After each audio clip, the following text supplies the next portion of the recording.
কথাগুলা তিতা হইলেও শুনবেন অবশ্যই, আশা করি। আমার কথাটা বুঝতে পারছেন ভাই? বাবা কি জিনিস মইরা গেলে টের পাইবেন, কথা বুঝেন নাই ভাই? জীবিত থাকাকালীন এটার দরদ বুঝবেন না। যদি বুঝতেন, বাবা মাকে বৃদ্ধাশ্রমে রাখতেন না। কত বাবা মা হাহাকার করে, আপনাকে তো আপনার সন্তান, আপনার মা, আপনার বাবা আপনাকে তো ফালায় রেখা কোনো জায়গায় ঈদ করে নাই। আপনি কেমন করে পারেন আপনার বাবা মাকে রাইখা অনুষ্ঠান করতে?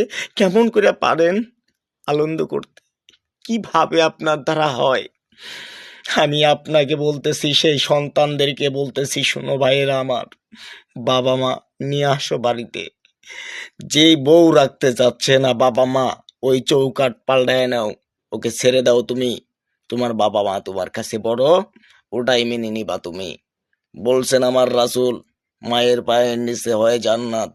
বাবার সামনে সুদৃষ্টিতে তাকাইলে একটি কাবা দেখা আর বাবাকে দেখা একই হয়। তাই তো বলি, বন্ধু তুমি ফিরে আসো আল্লাহর রাস্তায়।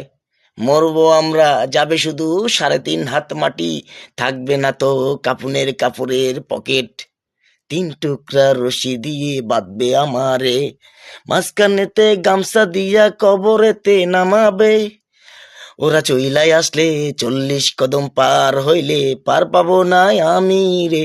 আমি পাপি বান্দাকে ফালাবে আগে যে রে, ওই না জাহান নামে, ওই না জাহান নামে। তারই জন্য কান্দি আমি, ও মাওলা দিও আমায় একটু হলো শান্তি, ও মাওলা দিও আমায় একটু হলো শান্তি। তোমার কাছে চাওয়ার আর নাই তো আমার কিছু, এর ফাঁকে বইলা যাই, এর ফাঁকে বইলা যাই চোর কিছু।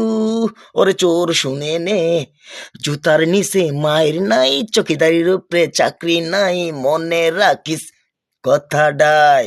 চিনস নাকি আমি তো গর বাইডাই, ও বন্ধু রে, তোরে ধরলে কিন্তু সারমু না, মনে রাখিস তুই রে।